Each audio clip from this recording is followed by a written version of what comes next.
நடுவர் அவர்களுக்கும் சக பேச்சாளர் பெருமக்களுக்கும் தீபாவளி கொண்டாட்டத்துக்கிடையே நமது அன்றாட திண்டாட்டங்களை பேசி தீர்க்க இப்படி ஒரு அருமையான மேடையை அமைத்து தந்த ஏற்பாட்டாளர்களுக்கும் என்னதான் இந்த எதிரணி திருமண வாழ்க்கை கொண்டாட்டமே மனசாட்சியே இல்லாமல் கூவினாலும் நிதர்சனத்தை உணர்ந்து உங்களில் ஒருவராக உங்கள் குரலாக மாறி பேசிக் கொண்டிருக்கும் எங்கள் அணிக்கு ஆதரவு தந்து கொண்டிருக்கும் பார்வையாளர்கள் அத்தனை பேருக்கும் என் பணிவான வணக்கங்கள். எதிரணியில் பேசின 3 பேருங்க திருமண வாழ்க்கை பயங்கரமான கொண்டாட்டம். எங்கள் வீட்டில் எல்லா நாளும் கார்த்திகை, தினம் தீபாவளிங்கிற ரேஞ்சுக்கு பேசினாங்கல்ல சார். தீபாவளியை வருஷத்துக்கு ஒரு நாள் வந்தால் தான் கொண்டாடுவோம். தினம் தீபாவளி வந்தால் முறுக்கு சுட்டே முதுகுடிஞ்சு போயிடும், திரிச்சே கைரேகையெல்லாம் திரிஞ்சு போயிடும் சார். அவங்க என்ன சொல்ல வராங்க?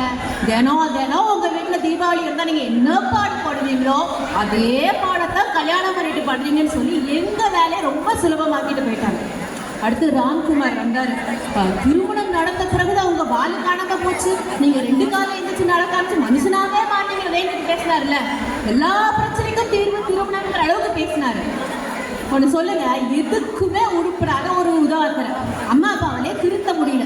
நீங்க கேரசோல்ல ஃப்ரீயா கொடுத்தாலும் எவனும் வாங்காத ஒரு பீஸை ஒரு ஆள்கட்டு போட்டால் எல்லாம் சரியா போயிருங்கிற நம்பிக்கையில ஒரு பொண்ணு தலையில கட்டுறது என்ன சார் நியாயம்? இவனை கட்டிட்டு அந்த பிள்ளைங்க சிறுவர் சிகிச்சை பண்ணியை நடத்திட்டு இருக்கு, இவனை வச்சு திருத்தத்துக்கு.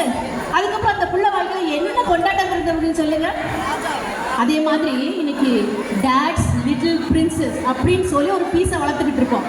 அது எப்படின்னா எதுவுமே தெரியாது, அட்ஜஸ்ட்மெண்ட் தெரியாது, ஷேரிங் தெரியாது, ஐ மீ மைசெல்ஃப் அப்படிங்கிற கொள்கையோட எதில் இருக்கோ எல்லாரையும் போட்டியாளராக பாரு கொம்பு சீவி ஜல்லிக்கட்டு காடு மாதிரி வளர்க்குறோம் சார். சத்தியமாக சொல்கிறேன், இந்த மாதிரி பொண்ணை வாடி வாசல்லையே பிறந்து வளர்ந்து உருண்டு புரண்டவனால கூட சேதாரம் இல்லாமல் அவங்களோட குடும்பம் நடத்த முடியாது. அகிலா சொன்னாங்க, திருமணத்துக்கு அப்புறம் முதல்ல ரொம்ப கொண்டாட்டமாக இருக்கும், அப்புறம் தான் கொஞ்சம் கொஞ்சமாக பிரச்சனை ஆரம்பிக்கும் அப்படின்னாங்க. நடுவர் அவர்களே, திருமணம் அடுத்த நொடி பெண்ணுக்கு வர்ற முதல் திண்டாட்டம் தெரியுமா? அவள் பேருக்கு பின்னாடி யாரோட பேரை போடுறது.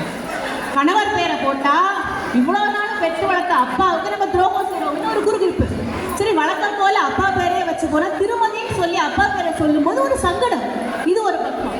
2வது பிரச்சனை, அவள் வீடு எது, அவள் அட்ரஸ் என்ன? கல்யாணம் ஆகி புருஷன் வீட்டுக்கு வருவோம், அதுக்கப்புறம் ஒரு வாரத்தில் அம்மா வீட்டுக்கு வருவாங்க. நம்ம வீட்டுக்கு போவோம், வாசலில் வச்சு அம்மா கேட்பாங்க, உங்கள் வீட்டில் உங்கள் மாமியார் நல்லா நடத்துகிறாங்களாமா அப்படிம்பாங்க. அது எங்கள் வீடு, அப்போ இது அப்படின்னு ஒரு ஷாக், பயங்கரமான ஷாக். அதுக்கு தகுந்த மாதிரி நம்ம கூட பிறந்ததுக்கெல்லாம் என்ன செய்யும், நம்ம கிளம்பின அடுத்த நோடி நம்ம தட்டு, டம்ளாரு, கபோர்டு, பெட்டு எல்லாத்தையும் ஆக்கிரமிப்பு பண்ணிடும். நமக்கு எதுவுமே என்ஜாய்.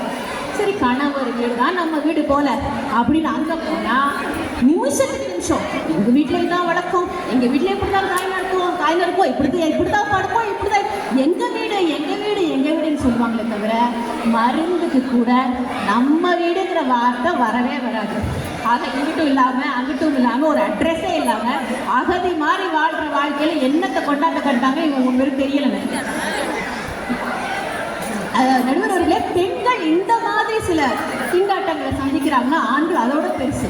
நம்ம அன்பரசன் மாதிரி சில ஆட்கள் புதுசாக ஒரு பிரச்சனைகளை மாட்டிருக்காங்க. ட்வின்னிங், மனைவி என்ன கரால போட ஊற்றுறாங்களோ அதே கல்லில் சட்டை போட வேண்டிய ஒரு சங்கடம். இங்கே கல்யாணம் ஆன நிறைய ஆண்கள் இருக்கீங்கல்ல, யோசிச்சு சொல்லுங்கள், கல்யாணத்துக்கு முன்னாடி என்னைக்காவது நீங்கள் இந்த எம்ப்ராய்டரி போட்ட சட்டை, மாங்காய் டிசைன், கொலம்காரி டிசைன்லாம் போட்டிருக்கீங்க? ஐயா, அவங்களாம் பிளாக்கு, ப்ளூ, ப்ரௌனுக்கு அளவெடுத்து செஞ்சவங்க சார். அவங்கள போய்கிட்டு டர்க்வைஸ் க்ரீன் வித் ராணி பிங்க்லாம் போட சொன்னால் என்ன செய்வாங்க? எதிரில் வரவங்க கண்ணை வந்து போயிருவேன்னு கவலைப்படுவாங்களா? போடலைன்னா கூட வர பொண்ணு மனசு வந்து போயிருவேன்னு கவலைப்படுவாங்களா? இப்படி ஏகப்பட்ட கவலைகள் ஆண்களுக்கு, திருமணமான ஆண்களுக்கு. தியாகிங்க சார், அவங்கெல்லாம் தியாகிங்க வாழ்க்கையில் என்னைக்கு கொண்டாட்டம் வந்திருக்கு. ஹிஸ்ட்ரி படிச்சிருக்கோம்ல, காந்தி வாழ்க்கையை கொண்டாடினா படிச்சிருக்கோம். காந்தி வாழ்க்கையில திண்டாடினார், வஉசி போராடினார். அதே மாதிரி தான் இவங்க வாழ்க்கை முழுக்க திண்டாட்டமும் போராட்டமும் தான். இதில் ஹைலைட் என்னன்னா, இப்படி திண்டாடுற 2 தியாகிங்க எதிரணியில் உட்காந்துக்கிட்டு திருமண வாழ்க்கையை கொண்டாட்டமே பேச வேண்டிய ஒரு இக்கட்டில் இருக்காங்க. இன்னொரு தியாகி அதை காது குளிர கேட்டு தீர்ப்பு சொல்ல வேண்டிய ஒரு சூழ்நிலைக்கு ஆளாகிட்டார். ஆக விதியும் இன்னைக்கு அவங்களுக்கு எதிராக சதி செய்யுது. இப்படி ஒரு வாழ்க்கையில என்னத்தை கொண்டாட்டத்தை கண்டுட்டாங்கன்னு எனக்கு தெரியும். நடுவர் அவர்களே, முன்னாடி எல்லாம் ஆசை 60 நாள், மோகம் 30 நாள், ஆக மொத்தம் 90 நாள், அதுக்கப்புறம் தான் பிரச்சனை வரும், ரைட்டா? இப்போ அப்படி இல்லை, ஹனிமூன்லேயே ஆரம்பிச்சிருது. முன்னாடி 2 பேரும் ஹனிமூனுக்கு போவாங்க, 3 பேரும் திரும்பி வருவாங்க. இப்போ அப்படி இல்லை, கப்புலா போய் சிங்கிளா வர்றதான் ட்ரெண்ட். அப்படி கப்புலா போய் சிங்கிளா வருவாங்க. அப்படி வர்றதுமே நீங்க பொட்டியோட திரும்பி வரீங்களா, பொட்டிக்குள்ள திரும்பி வரீங்களா, உங்க லக்கம் பொறுத்து இருக்கு. எது பொட்டியோட திரும்பி வராங்களா, பொட்டி? அதேதான். அதெல்லாம் ஊடல் நாங்களே ஊடலை விட இப்ப கோடல் ஜாஸ்தியா இருக்கு. அவன் உசுரை கையில முடிச்சுட்டு உயிர் எழுதி வச்சு தாலி கட்டிட்டு இருக்கான். இவன் திருமண வாழ்க்கை கொண்டாட்டத்தை கண்டுட்டாங்களாம். நான் போய் நம்ம ராம்குமார் வந்து திருவள்ளுவர் சொல்றதெல்லாம் சொன்னார்ல, நான் திருவள்ளுவர் வாழ்க்கையில நடந்த 2 கதை 2 சம்பவத்தை படிச்சப்ப ஒரு பெரிய திருப்தி. திருவள்ளுவரும் வாசகியும் கூட நம்மள மாதிரி தான் திண்டாட்டிட்டாங்கன்னு ஒரு உண்மை தெரிஞ்சுது. ஆக்சுவலாக சுச்சுவேஷன் என்னன்னா, திருவள்ளுவர் சாப்பிட போவாரு. இந்த அம்மா வந்து ஒரு கிண்ணத்தில் தண்ணியும் ஒரு குண்டூசியும் கொண்டு போய் வச்சுருவாங்க. ஏன்னா ஏதாவது சாப்பாடு செஞ்சுச்சுன்னா அந்த குண்டூசி வச்சு குத்தி அந்த தண்ணியில் அலசி சாப்பிட்றது இவருடைய வழக்கம். சத்தியமா சொல்கிறேன், வாசியுடைய மைண்ட் வாய்ஸ் என்னவா இருக்கும் தெரியுமா? கடுகை துளைத்து 7 கடல் புகுட்டும் அளவுக்கு கருத்து சொல்ல தெரிஞ்ச உமக்கு 4 வயசோர் அள்ளி ஒழுங்கா திங்க தெரியலையான்னு இருக்கும். ஏன்னா அந்த அம்மா பிரச்சனை அந்த அம்மாவுக்கு. ஒரு நேரத்துக்கு எக்ஸ்ட்ரா 2 பாத்திரம் கழுவணும், ஒரு நாளைக்கு 6 பாத்திரம், ஒரு வாரத்துக்கு 42 பாத்திரம். யோசிச்சு பாருங்க, மாசத்துக்கு எவ்வளோ, வருஷத்துக்கு எவ்வளோ, வாழ்க்கை முழுக்க எவ்வளோ திண்டாட்டம் புரியும். இன்னொரு பிரச்சனை, இன்னொரு கதை என்னன்னா, வாசுகி வந்து தண்ணி இறைச்சிட்டு இருப்பாங்க. வள்ளுவர் வந்து வாசுகின்னு கூப்பிட இங்கே வந்துட்டீங்க நம்ம போயிடும். கயிறு அப்படியே நிற்குமா. இந்த கொரோனா காலகட்டத்தில் நம்ம கணவர்கள் எல்லாம் ஒர்க் ஃப்ரம் ஹோம் பண்ணின போது நாம் எல்லாம் என்ன சங்கடத்தை சந்திச்சோமோ அதை அந்த அம்மா அன்னைக்கே சந்திச்சிருக்கு. ஒரு வேலையை உருப்படியாக பார்க்க முடியாது. வேலை பார்த்துட்டு காப்பியை போடு, டீயை போடு, அவன் வந்துருக்காங்க. இதில் என்ன சார் கொண்டாட்டம் இருக்க முடியும்? எனக்கு புரியவே இல்லை, சத்தியமாக புரியல. ஒரு அளவு இருக்குல்ல போய் சொல்கிறதும். அது மாதிரி திருமணத்துக்கு அப்புறம் ஒரு பார், ஒரு ஸ்டாண்டர்ட் செட் பண்ணிடுவாங்க. கடைசி வரைக்கும் அதை நம்ம மெயின்டைன் பண்ணணும். பொறுமையிலே இவ பூமாலின்னு சொல்லிட்டு அவ்வளோதான். கடைசி வரைக்கும் அந்த அம்மா அப்படியே பொறுமையாகவே இருக்கணும். என்ன கோபம் வந்தாலும் வெளியே காமிக்க முடியாது. மருகி மருகி மருகி மன உளைச்சல் ஆளாகிறதுல என்ன கொண்டாட்டம் இருக்கு? இதே மாதிரி ஆண்களுக்கும் சில பார் செட் பண்ணிடுவாங்க. பல வீடுகளில் என்ன பண்ணுவாங்க, அண்ணாக்கள் அப்பா ஒரு ஹிட்லர் மாதிரி சித்தரிச்சுவாங்க. அப்பாவுக்கு தெரிஞ்சுது, தோலை உடிச்சார், ஒழுங்காரு சொல்லியே அவர் ஒரு வில்லன் மாதிரி ஒரு கேரக்டரில் அவங்க போர்ட்ரே பண்ணிடுவாங்க. இந்த மனுஷன் பாவம் கடைசி வந்து இந்த ஊனா மூஞ்சோடே இருக்கணும். பிள்ளைங்க குறும்பு செய்யும், ரசிக்க முடியாது, தூக்கி கொஞ்ச முடியாது. பக்கத்தில் ஃபுல்லாக ஐஸ்கிரீம் சாப்பிடும், அப்படியே வழியும். ஆசையாக ஒரு தாத்தா கடிக்கலைன்னா முடியாது. ஏன்னா நம்ம தான் ஸ்ட்ரிக்ட் ஆஃபீஸர் ஆச்சு. பல வீடுகளில் அப்பாக்கள் தாத்தாக்கள் ஆகிற வரைக்கும் அந்த முகமூடியை கழட்ட முடியாமல் தவித்துக் கொண்டிருக்கிறார்கள், திண்டாடி கொண்டிருக்கிறார்கள். இதுதான் நிதர்சனம். நம் சமுதாயத்தை பொறுத்த வரைக்கும், குறிப்பாக நம்முடைய இந்திய சமுதாயத்தை பொறுத்த வரைக்கும், திருமணம் என்பது 2 பேருக்கு நடுவில் நடக்கிறதுல 2 குடும்பங்கள் இணைந்து பிரச்சனை எப்படி வேணா வெடிக்கலாம். மச்சினியா, நம்ம அன்பரசன் மாதிரி மச்சினி நம்பர் 1, மச்சினி நம்பர் 2, பொங்கலா, பாயசமா, அத்தையா, மாமாவுக்கு ஏகப்பட்ட டிசிஷன்ஸ் எடுக்க வேண்டிய ஒரு நிலைமையில் இருக்கும்போது திருமணம் அகிலா சொன்ன மாதிரி பாட்டு, டான்ஸு, பாலிவுட் மூவி மாதிரி நடக்காதுங்க. ஏகப்பட்ட பிரச்சனைகள் இருக்கு. அது போக நம்ம சமுதாயம் என்ன பண்ணுது, ஆணையம் பண்ணி வேற வேற மாதிரி பார்க்கணும்.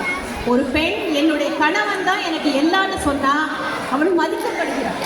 அதே ஒரு ஆண் சொல்லிட்டா கொண்டாட்டி தாசன்னு இழிவா பார்க்கணும். ஒரு ஆண் இன்னைக்கும் உரிமையா கடமையா தன்னுடைய பெற்றோர்களுக்கு செய்ய முடியுது. அதே ஒரு பொண்ணு வந்து இன்னைக்கு மறைச்சு தான் தன்னுடைய அம்மாவுக்கு செய்ய முடியுது.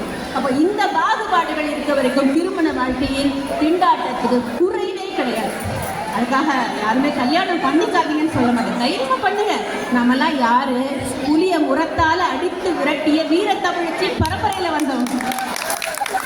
இளவட்டக்கல்ல ஷார்ட் புட் மாதிரி தூக்கி போட்ட மரவனின் ரத்தம் நமக்குள்ள ஓடுது. ரிஸ்க் எடுக்கிறதெல்லாம் ரஸ்க் சாப்பிட்ற மாதிரி நமக்கு. ஆனா தைரியமா கல்யாணம் பண்ணுங்க. என்ன கொண்டாட்டத்தை எதிர்பார்க்காதீங்க.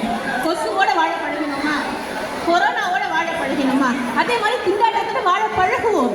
இந்த திண்டாட்டங்கள் நம்மை திடமாக்க வேண்டும். நம்பிக்கையை கெட்டியா பிடிச்சிப்போம். திருமண வாழ்க்கை பயங்கரமான கொண்டாட்டங்கிற கற்பனையை கைவிடுவோம். வாழ்க்கை அருமையாக அமையும் என்று கூறி நல்ல வாய்ப்புகள் எனக்கு அருமையான உரையை நிகழ்த்தி இருக்காங்க. இந்த சிங்கப்பூர்லேயே பாருங்க, யாரு பேசிட்டு இருந்தாலும் என்ன நிகழ்ச்சி சைடில் ஓடிட்டு இருந்தாலும் துணிவா பேசுறதுக்கு ஒரு குழு இருக்குன்னா அது நாங்கள் தான். அதனால தான் சொல்கிறேன், அடுத்த 25 வருஷத்துக்கு வெப்ப நாங்கள் தான் பேசுகிறோம்.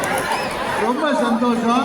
ரொம்ப அருமையான கருத்துக்களை எல்லாம் எடுத்து சொல்லிட்டு உட்கார்ந்துருக்காங்க. இப்படியே வாழ்க்கை திண்டாட்டமா கொண்டாட்டமானா